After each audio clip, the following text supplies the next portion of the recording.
Ассаламу алейкум. Бұл видеода сіздермен дәл осындай планканы тігіп үйренетін боламыз. Бұндай планкалар бізде рубашка, көйлек, кофталарда жүреді.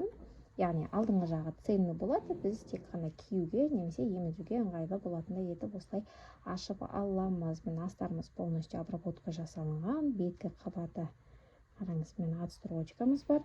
Және де дәл осы рамамыз түп-түзу әп-әдемі болып шығу үшін не істеу керектігін. Мен өз каналымда дәл осындай тігу технологияларын, әртүрлі техникаларды үйрететін боламын. Сол себепті каналға міндетті түрде тіркеліңіз. Егер де қызық тақырыптарыңыз болса, міндетті түрде комментарийға қалдырыңыз. Ең бірінші бізге осы планкаларымызды дайындап алу керек болады. Планканы қалай дайындаймыз? Қараңыз, бұл бізде негізгі матаның түсіндей тура осындай төрт бұрыштар. Бұл төрт бұрыштардың размері қандай болады? Ені міндетті түрде стандартта бұл бізде дайын күйінде 4 см болады. Ал дайын планкамыздың өзі 3 см. 1 см бізде припусқа кетеді. Сонда ашылған күйінде 8 см және ұзындығы сіздің қалауыңызша.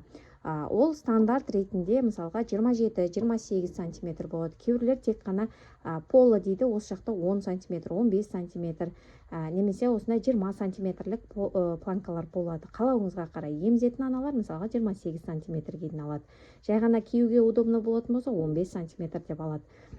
Тура сондай. Біз 20 см-лік планка дайындайтын боламыз. Мінекей ашылған күйінде дублиринделген бұйым. Дублирин дегеніміз бұл бізде қатайтатын мата. Бұл негізгі матамыз мысалға дәл осындай бір қабатты ғана болатын болса, осындай жұмсақ болатын болады. Ал дублиринделген матамыз кішкене қатаяды, және де түйме қадаған кезде, плюс еще соған петля тіккен кезде бұл бізде ешқандай қиындықсыз, то есть жұмыс кию барысында өте жеңіл болады және ұзаққа шыдайтын болады. Егер дублиринделмеген болатын болса, онда жаңағы петля, яғни түймелік жасаған жеріңіз тесіліп, уже түрі кете бастайды. Ашылған күйінде, менде дайын түрі, ашылған күйінде ені 8 см және ұзындығы 20 см. Бұл менде дәл осындай болып тұрды, және мен мынаны артқа қайырып, мына жерде 1 см-ге тігіс жүргіздім. Тігіс жүргізіп алдым да, мінекей дәл осындай, осының припусын қиып алып тастадым. Осындай болады. Припускасын қиып алып тастадым, және мына жақ шетте мындай үшбұрыш қылдырып қиып, осыны былай қарай қайырдым да, және не қылдым? Үтіктеп алдым. Сол кезде бізде осындай дайын екі припуск шықты. Міне, дәл осылай болады, және олар бізге былай қарап тұрады, и былай ашуға болады. Енді бұл планкамыз қайда орналасады? Бұл менде көйлек, цельнокройный, яғни алдында ешқандай тігіс болмайды, және кнопка анау-мынау емес, именно түймелік нені орналастырамыз деп келістік клиентпен. Міне, мынау менің алдыңғы бойым, мынау бұйымның беткі қабаты, яғни мынау матаның астары болатын болса, мынау беті. Біз осының мойын ойындымыздың дәл ортасын тауып алу керек боламыз. Ол үшін, тауып алу үшін не істейміз? Мына иық тігістерді бір-біріне қосамыз да бүктейміз. Міне, сонда мынау біздің дәл ортасы. Дәл осы жерді аламыз да бормен, кез келген мелокпен дәл осылай жүргізіп белгілеп аламыз.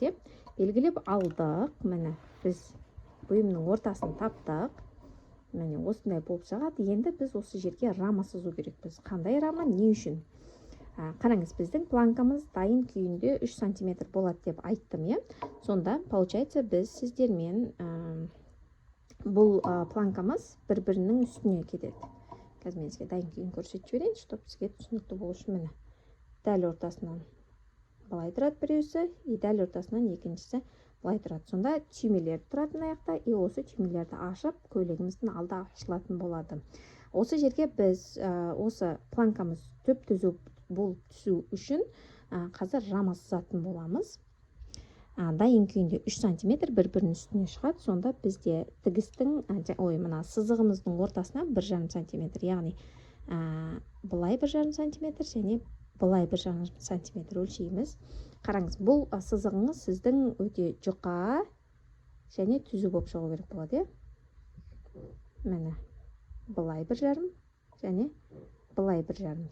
Енді осыны қосатын боламыз.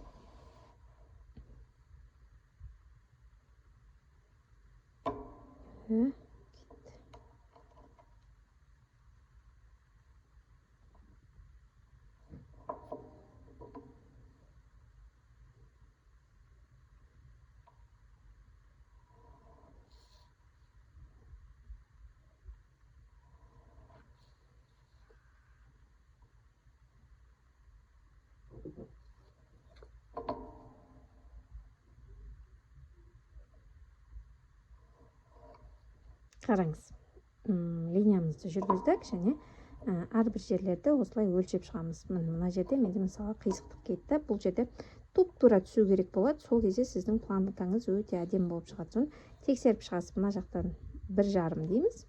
Ортасын 1,5-ға қоямыз және каждый жақ шетін бүйтіп тексеріп отырамыз. Сол кезде біздің планкамыз түзу болады. Бұл маңызды, потому что переделкаға келмейді. Сол үшін мұқият боламыз да. Егер бірінші істегеннен қиналамын дейтін болсаңыз, онда матаға бөлек жасап көріңіз, сосын істейтін боласыз. Міне біз алдына өзіміздің рамамызды дайындап алдық. Енді планканың өзіне істейтін боламыз.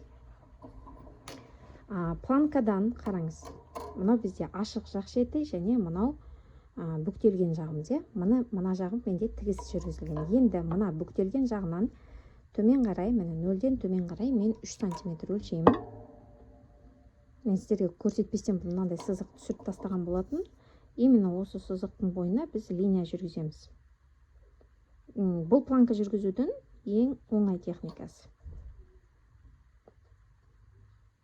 Және точный. Міне 1 см. Мына жақтан бастап өлшеп жүрмеңіз. Бүктелген жағынан бастап 3 см өлшеп аламыз және осыны былай сызамыз. Мінекей, алдыңғы жағынан және дәл солай артқы жағынан. Мына жақ шетінен 3 см және сызығымызды жүргіземіз. Мен просто қазір бастыра салам оның алдында, потому что менде ол өлшенген сызықтар болды. И және екінші планкада дәл солай істейміз. Енді біз сіздермен дәл осы алдыңғы бойымызды, жаңа планкамыздың рамасы сызылған жерді және планкаларымызды орналастыратын боламыз. Қараңыз, мына бүктелген жағы, мынау беткі жағы, үстіңгі жағының тігісі бар жер. Біреусі былай тұратын болады, екіншісі былай тұратын болады. Енді осы бүктелген жағын былай қаратамыз. Яғни бүктелген жағы екі жақ шетіне қарап тұратын болады.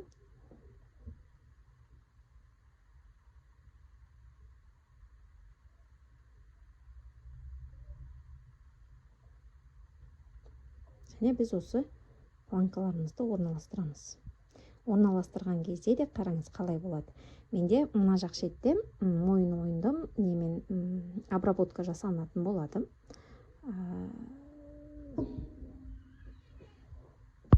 Енді біз осы рамамызға немізді орналастырамыз планкаларымызды. Мына жақ шеттен мен 5 мм қашықтық алып қалатын боламын. Бізде жоғарғы жағымыз, міне қараңыз, мен мына үстіңгі жақтан осындай 5-7 мм қашықтық алып қалдым, потому что мына жақта менде не тігіледі, аптачка тігілетін болады. Сол аптачканың тігісіне алып қалдым. Міне біздің сызылған сызығымыз, мына рамамыз. Енді бізге дәл осы сызықпен мына раманы сәйкестеу керек, көрдіңіз бе? Міне дәл осындай болады. Мінекей, сызығымыз түсті, тура астыңғы сызық пен үстіңгі сызық бірдей болып түсу керек, және мен осы жерді инелейтін боламын. Ал сіз болсаңыз көктеп алсаңыз болады. Қараңыз, сызығым бүктелген жегі мына жаққа қарап тұр, ал ашық жағымыз мына жаққа қарап тұр. Дәл осылай дұрыс. Енді біз осы екі планочкамызды, міне сыртқы бетіндегі сызығын және мен астына сызып алдық. Осы сызықты бір-біріне сәйкестеп өстіп нүктелеп отырамыз да, каждый жағын осылай инемен бекітіп отырамыз.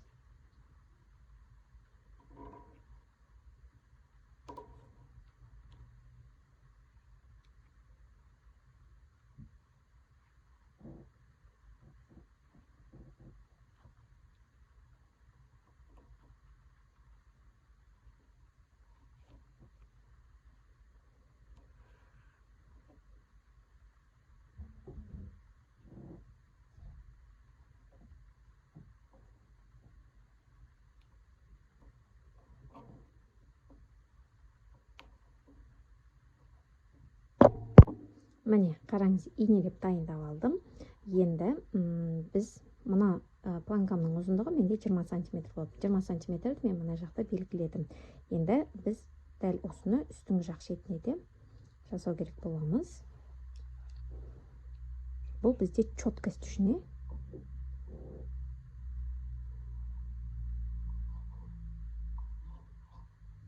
Сонда каждый тігісіміз біздің дәл осы нүктеде тоқтайтын болады. Бұл жерде даже 1 миллиметрлік қателік болатын болса, уже планкаңыз қисық болатын болады. Енді біз тігіс жүргізетін боламыз. Жаңағы астыңғы линиямыз бізде сәйкестеу үшін болса, үстіңгі линиямыз дәл осы линиялардың үстімен тігіс жүргізу үшін. Қараңыз, енді мына жақтан бастап закрепка береміз, тігісімізді жүргіземіз, және тура мына бір точкаға алып келіп, осы жерден тоқтаймыз. Міне қараңыз, бастаймыз. Ширина шага менде 2 миллиметрде тұр. Ештеңені бүйтіп тартпаймыз, созбаймыз. Матамыз қалай жатыр, планкамыз қалай жатыр, тура солаймен тігетін боламыз. Басында закрепка беруді ұмытпаймыз. Бисмилля. Енді тігісіміз жүргіземіз, асықпай.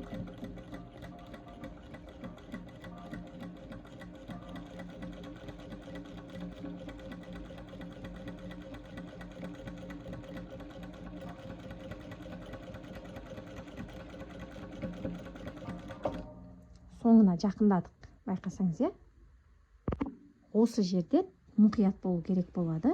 Қараңыз, мына бір точкадан, прям қиылысқан жерден біздің тігісіміз тоқтау керек. Мінекей, менікі ровно түсті. Енді мен закрепка беремін артқа.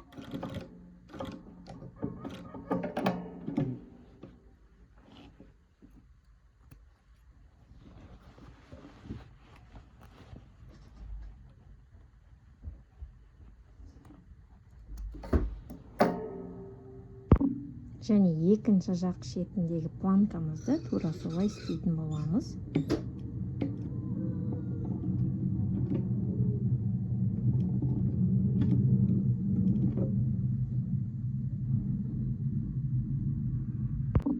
Мінекей, соңына жақындадым, және менің тігісім дәл осы нүктеде біту керек, және осы екі тігіс прям ровно түсу керек. Қазір астарынан қараймыз соны.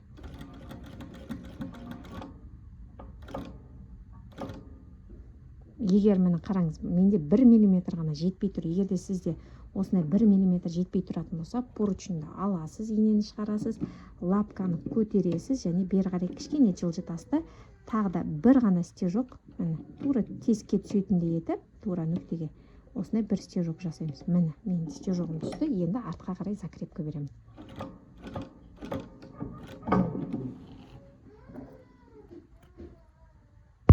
Қазір осының барлығын инесін ауыстырамыз. Инелерді алып тастаймыз. И астарын қарайтын боламыз.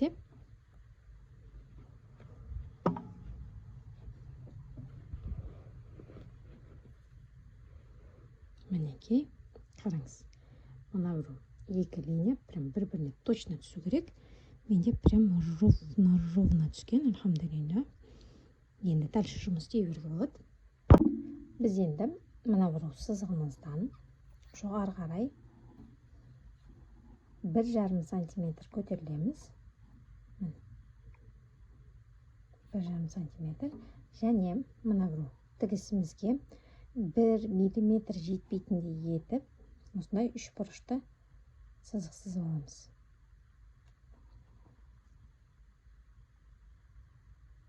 Қараңыз. Тігіске прям 1 миллиметр жетпеу керек. Бұл бізде қайырып шыққан кезде түп түзу болып шығатындай.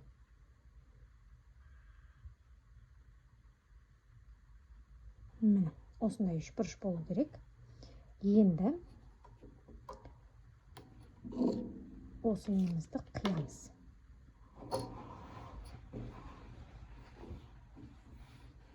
Мінекей. Бисмилля.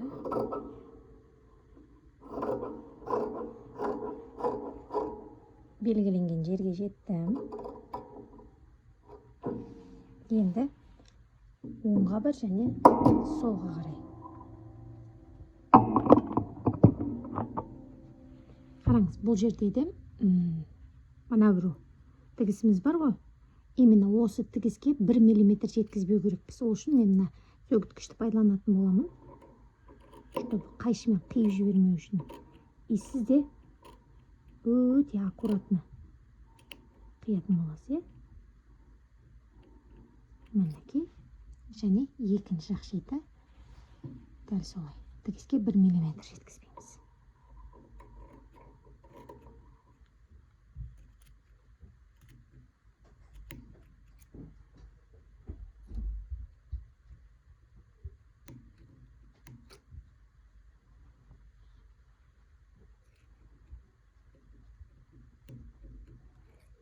Мінекей, дайын болды.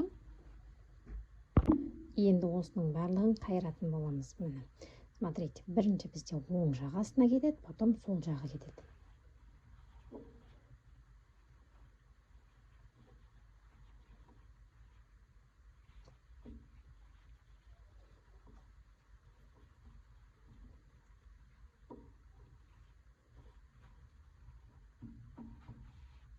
Қараңыз. Дәл осындай болып түсу керек. Міне біздің планкамыз дайын күйінде. Тура осындай болады. Мінекей. Көрдіңіз бе? Мына жақтағы төрт бұрыштардың осындай четкий, әдемі болып шығуының причинасы да жаңағы сызған сызығымыз бар ғой, бір домалағымыз. И сол үш бұрышымыз четко түсу керек та. И мына жерде міне ешқандай защип, ештеңе жоқ, барлығы прям ровненько түседі. Міне, көрдіңіз бе? И бізге мен дәл осы жерде закрепка жасап алу керек болады. Ол үшін осы планкамызды әдемілеп сипалап отырып жатқызып аламыз. Міне бұл тура осындай болып шығады. Үтіктейміз әлі. Үтіктен кейін де жақсы болады, иншалла. Енді мына бір төрт бұрышты жерімізді осылай жазып, дұрыс екенін көз жеткізіп алғаннан кейін дәл осылай басып тұрасыз. Және астарын ашамыз. Осы астарында біздің язычогымыз бар, который біз қидық. Тура осыны ұстап аламыз. Инемен бекітеміз.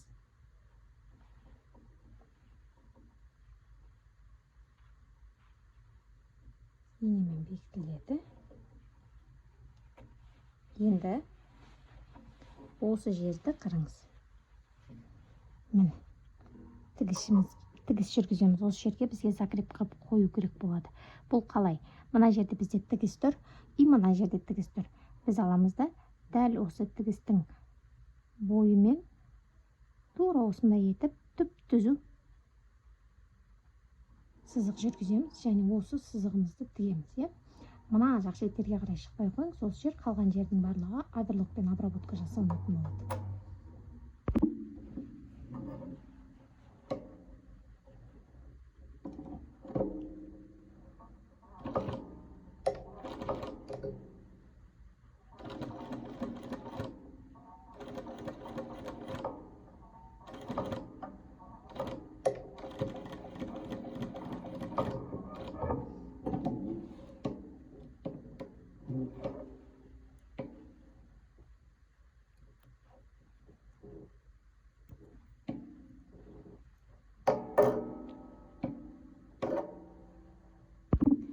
Мінекей тігісімізді жүргіземіз. Бұл тігісімізде түп-түзу әп-әдемі болып шығады. Енді мен не істеймін? Енді мына бір бас жақ шетін бір-біріне бекітіп аламын. Инемен инеледім. Енді мен мына бір жақ шетті көрдіңіз бе? Астымда оверлокпен өңдеп шығатын боламын. То есть мына бір артық тұрған жердің барлығы кетеді. Одан кейін көрдіңіз бе, мына жақ шетте менде тоже артық жерлер бар. Осы артық жерлерді қиып алып тастаймын. Примерно мына жаққа 1 сантиметрде қалдырып, и осының барлығын оверлоктап өңдеп шығам, потом отстрочка жасаймын.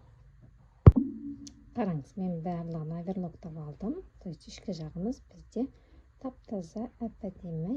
Енді осы планкамды мен аламын да әдемілеп жазып отырып үтіктеймін. Үтіктелгеннен кейін біздің планкамыз осындай сұп-сұлу болып қалады. Енді біз отстрочка жүргізетін боламыз. Отстрочка дегеніміз мына тігістің бір жақ шетіне 1 мм қашықтықта декоративті тігіс жүргізіп шығу. Отстрочка жасау үшін мен осындай арнайы лапканы пайдаланамын, бірақ сізде бұндай лапка болмайтын болса, просто мына бір сызықтан былай сол жаққа қарай 1 мм қашықтықта тігіс жүргізесіз. Менде ширина шығады 3 мм. Басына закрепка беруді ұмытпаймыз. Бисмилля.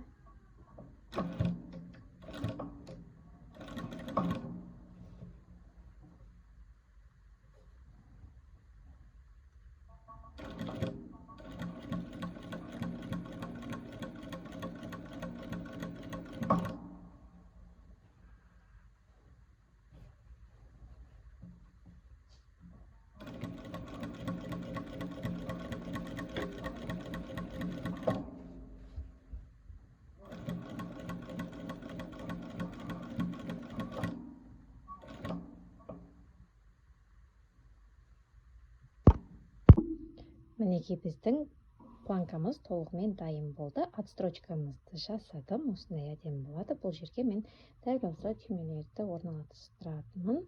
Смотрите. Осындай болып шығады. 4 немесе 5 түйме сиятындай. Және петля, яғни түймеліктерін дайындайтын боламын. Егер ол тақырып сізге қызық болатын болса, онда комментарийға қалдырып кетсеңіз болады. Түймелікті дайындау жолын. Иншалла. Егер де бұл видео сізге пайдалы болған болса, міндетті түрде каналға тіркеліңіз және қазақ тілді контентті қолданыңыз. Басқа да тігіншілерге жіберуіңізге болады.